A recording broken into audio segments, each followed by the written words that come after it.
కృషితో పైకి వచ్చిన వ్యక్తి ముందు అదృష్టం గురించి మాట్లాడకూడదు. కష్టం విలువ తెలిసి పైకి వచ్చిన వ్యక్తి ముందు శ్రమ గురించి మాట్లాడకూడదు. అలాగే అత్తమ్మ చేతి వంట రుచి తెలిసిన వాళ్ళ ముందు రుచి గురించి మాట్లాడకూడదు. అది నా ముందే, ఎందుకంటే పైన ఉన్న ముగ్గురు నిజాయితీకి నిజమైన స్వరూపాలు. మరి ఈ రోజు కూడా మా అత్తమ్మ అలాగే ఎంతో రుచికరమైన వంటతో రెడీగా ఉంది. మీరందరూ రెడీయా? మరి ఈ రోజు ఎంతో రుచికరంగా వంటలు చేసి మన అందరితో ఎమ్మి ఎమ్మి అనిపిస్తున్న అత్తమ్మ ఎవరు చెప్పండి? ఇంకెవరు, మన శ్రీదేవి అత్తమ్మ వచ్చేస్తున్నారు. వెల్కమ్ చెప్పేద్దాం.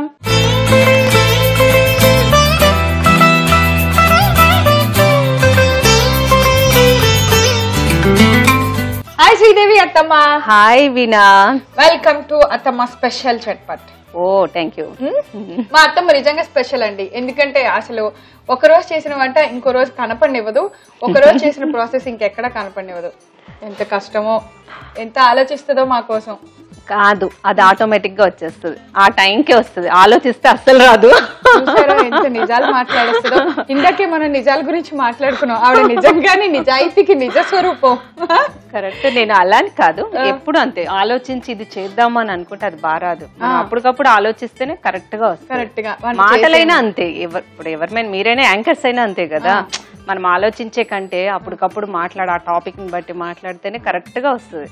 అవును, బాగా ఆలోచించుకొని ఈ పని అబ్బా ఇంత బాగా చేద్దాం అంత బాగా చేద్దాం అంటే అది వర్కౌట్ అవుతుంది. ఉప్మాలా అవుతుంది. కొంతమందికి సక్సెస్, నాకు మట్టికి అలా అనిపిస్తుంది. సరే అత్తమ్మ, మీరు అసలు ఆలోచించకండి, మనం వంట చేసేద్దాం. ఏం వంట చేస్తున్నారు? నువ్వు కూడా ఆలోచించకుండా గిన్నె పెట్టేస్తే వంట చేస్తా. మాకు పేరు గీరు ఊరు పేరు లేకుండా మేము వంట చెయ్యరా? అయితే చెప్పేస్తాను. మామిడికాయ పచ్చిరొయ్యల కూర. ఇది ఇప్పుడు సీజన్ కదా, మామిడికాయల సీజన్. ఇంకోటి సీజన్ అయినా కూడా మసాలా లేకుండా నాన్ వెజ్ ఐటమ్ ఇది. ఓ, ఇందులో ఇన్ని స్పెషల్స్ ఉన్నాయి. సీజన్ స్పెషల్, మసాలా లేని స్పెషల్, అలానే సీ ఫుడ్ కదా. ఎంత స్పెషల్. మరి మామిడికాయ రొయ్యల కూరకి కావాల్సిన పదార్థాలని ఇప్పుడు చూసేద్దాం. మామిడికాయ రొయ్యల కూర తయారు చేసుకోవడానికి కావాల్సిన పదార్థాలు: మామిడికాయ ముక్కలు, పచ్చి రొయ్యలు, ఉల్లిపాయ ముక్కలు, పచ్చిమిర్చి చీలికలు, అల్లం వెల్లుల్లి పేస్ట్, కరివేపాకు, కొత్తిమీర, ఉప్పు, కారం, పసుపు, నూనె. అత్తమ్మ, కావాల్సిన పదార్థాలన్నీ రెడీగా ఉన్నాయి. ఇంకెలా చేయాలో మీరు చక్కచక్క చెప్తే నేను టకటక పొయ్యి వెలిగించేసి గిన్నె పెట్టేస్తే అయిపోతుంది. సో లంచ్ టైం అయిపోయే లోపు అయిపోవాలి. 1:30 అయింది. కరెక్ట్ గా 2 లోపు అందరు ఈ వంట చేసి తినేయాలి. ఇప్పుడు అన్ని వండేసాక అసలేది మర్చిపోతే చాలా కష్టం. ఏంటది చెప్పండి? అన్ని వండేసాక అసలైంది మర్చిపోతే తింటాం. అది ఎలాగో చేస్తాం, మర్చిపోము ఎవరు కూడా. ఎందుకంటే అన్ని కూరలు వండేసేసేసి ఆ లంచ్ టైం అయిపోతుందని అన్నం వండుకోకపోతే ఎంత కష్టం. అది కూడా వండుకోవాలి. సరే అత్తమ్మ, ఓకే. గిన్నె పెట్టగానే ఫస్ట్ ఆయిల్ వేద్దాం. కొంచెం ఆయిల్ వేడెక్కాలి. సో రొయ్యలు ఏం లేదు, ముందు నీట్ గా శుభ్రంగా రొయ్యలు కడిగేసేస్తాం కదా. ఎప్పుడు రొయ్య కడిగినా ఈ మధ్యలో చారలో బ్లాక్ ఉంటుంది, అది ఇలా తీసేసేయాలి ఇందులో నుంచి. అది ఉంటే మట్టి మట్టిగా ఉంటది అనమాట. అంటే పెద్ద రొయ్యకి అయితే కష్టపడి తీయచ్చు, చిన్న చిన్న వాటికి తీయకపోయినా ఏం కాదు, ఎందుకంటే వాటికి అంత ఉండదు ఎక్కువ అనమాట. ఇలా కొంచెం మీడియం సైజు ఉన్న వాటికి, పెద్ద వాటికి కంపల్సరీ తీసేసి శుభ్రంగా కడిగి, ఎప్పుడు కూడా నాన్ వెజ్ ఐటమ్ ఏది చేసినా కూడా మనం ఉప్పుతో క్లీన్ చేయాలి. అప్పుడు దానిపైన ఉన్న నీసు వాసన అంతా పోతుంది. సో అలా కడిగిన రొయ్య. సో ఇప్పుడు ఆయిల్ ఫ్రై వేడెక్కిన తర్వాత ఫస్ట్ ఉల్లిపాయలు వేద్దాం. ఓకే, ఉల్లిపాయలు, పచ్చిమిర్చి. ఈ రెండు కాంబినేషన్ కలిపి వేగుతుంటే భలే మంచి వాసన బాగా వస్తుంది. నెక్స్ట్ దీనికి అల్లం వెల్లిపాయ వేస్తాం అనుకో, ఇంకా మంచి వాసన. ఇంకా తెలిసిపోతావో వీళ్ళ ఇంట్లో నాన్ వెజ్ చేస్తున్నారు. సో అట్లా వేడెక్కిన తర్వాత ముందు రొయ్యలు వేసేస్తా. రొయ్యలు వేసేస్తా.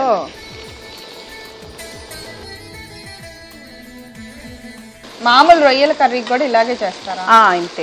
ఇంతేనా? ఇంతే. యాక్చువల్ గా ఫస్ట్ రొయ్యలు వేగిస్తే వాటర్ వచ్చేస్తుంది, అప్పుడు ఉల్లిపాయ వేగదు. ఉల్లిపాయ కొద్దిగా వేగక ముందే అత్తమ్మ రొయ్యలు వేస్తారు. రొయ్యలు ఇంకోటి ఏంటంటే చాలా ఫాస్ట్ గా కుక్ అవుతుంది. ఒక 5 minutes ఇట్లా ఫ్రై చేసేసిన వెంటనే దాంట్లో కావాల్సిన ఐటమ్స్ అన్ని వేసేసుకుంటే మనము కర్రీ ఇంకొక వాటర్ పోసాక ఒక 5 నిమిషాలు అంతే, చాలా ఫాస్ట్ గా ఉడుకుతుంది. ఫిష్ లాగా ఎక్కువ ఉడకనిస్తే రొయ్య సాఫ్ట్నెస్ పోయి గట్టిగా స్పాంజిలా అయిపోతుంది.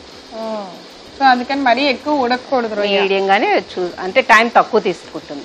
సో ఇలా వాటర్ వేయక ముందే వాటర్ వేయకముందు కొంచెం ఇలా కొంచెం ఏ నాన్ వెజ్ చేసినా ఫస్ట్ ఇట్లా ఫ్రై చేసుకోవాలి నాన్ వెజ్ ఐటమ్ ని, తర్వాతే వేయాలి. దానికి ఉండే నీసు వాసన అంతా కూడా పోతుంది. ఒక పసుపు వేస్తాను, స్పూన్. సో మన వంటల్లో యాంటీ బ్యాక్టీరియల్ గా వాడేది పసుపు. ఫస్ట్ ఇలా రొయ్య ముక్కలు బాగా ఆయిల్ లో ఫ్రై అయిపోవాలి. ఇప్పుడు అల్లం వెల్లుల్లి పేస్టా? నాకు తెలియక ముందే మసాలా లేదు అన్నాను కానీ అల్లం వెల్లిపాయ అనేది కంపల్సరీ వేయాలి కొంచెము. అది మసాలా కాదు, ప్లస్ అది వేస్తే దానికి టేస్ట్ కూడా బాగా వస్తుంది.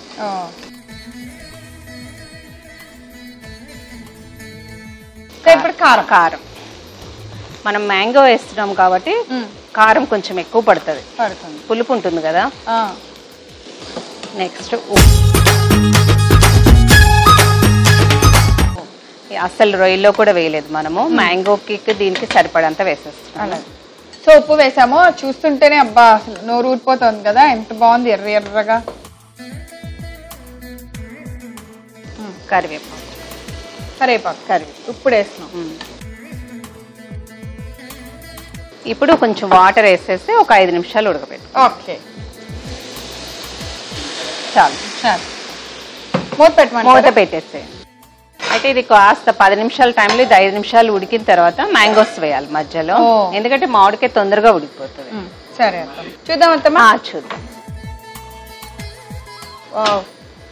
ఒకసారి తిప్పేస్తే ఇట్లా ఉడుకుతున్నప్పుడు మామిడికాయ ముక్కలు ఉంటాయి కదా, అవి పై పొట్టు తీసేస్తే చిన్న చిన్న ముక్కలు కోసుకొని వేసుకోవాలి.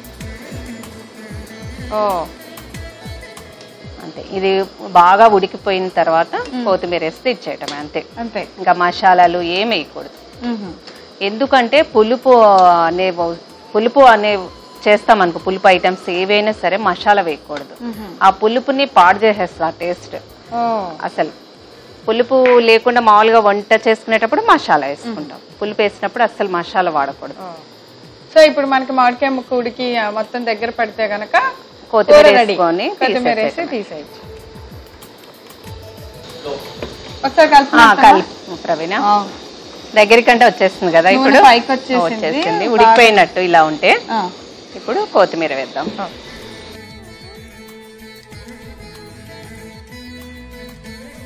అంతే, అయిపోయింది.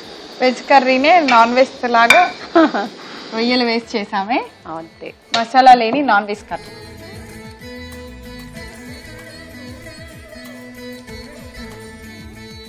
స్మెల్ అద్దరిపోతుంది. చక్కగా తీసావు కూరని, తీయటం కూడా చాలా పర్ఫెక్ట్.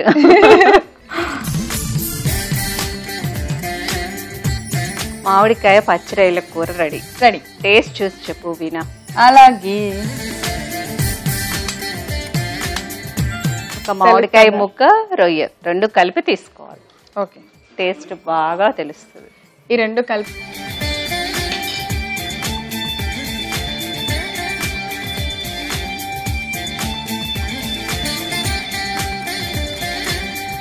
పులుపు కదా, తొందరగా చెప్పడం కష్టం. ఏం కష్టం లేదు అత్తమ్మ, నేను ఆ టేస్ట్ ని ఆస్వాదిస్తున్నాను. అవునా? అందుకే హాయిగా ఉంది. ఉప్పు, కారం, పులుపు, మనకు కావాల్సిన నాన్ వెజ్ రొయ్య ముక్క అన్ని అద్భుతంగా ఉన్నాయి కూరలో. తప్పకుండా ట్రై చేయండి.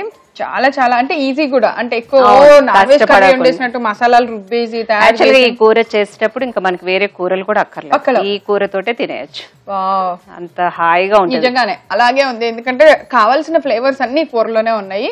హాయిగా ఈ కూరతో అన్నం తిని పెరిగేసుకొని ఒక్క 2-3 గంటలు అలా నిద్రేసేయండి చాలు. జీవితానికి ఏం కావాలి?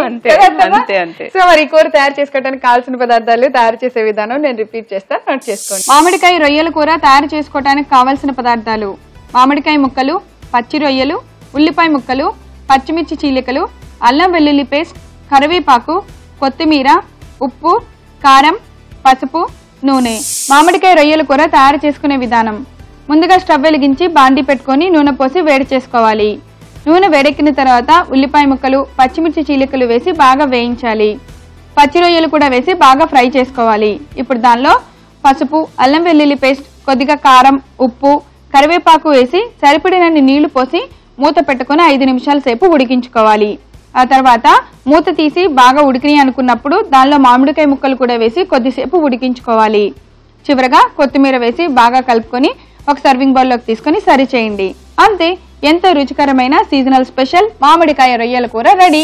అత్తమ్మ, ఇలాగే మీరు మాకు ఇంకా బోలెడన్ని రుచికరమైన వంటలు తయారు చేసి చూపిస్తూ ఉండాలి. ప్రతిరోజు నేను మిమ్మల్ని పొగుడుకుంటూ చేసే వంటలు ఎమ్మిగా టేస్ట్ చూసి ఆహా ఓహో అనుకుంటూ ఉండాలని ఆ దేవుడిని కోరుకుంటూ ఈ రోజు మా అత్తమ్మకి థ్యాంక్స్ చెప్పేస్తా. Thank you. మామిడికాయ రొయ్యల కూర, అబ్బా పేరు వింటేనే మీకు తయారు చేయాలనిపించేస్తుందా?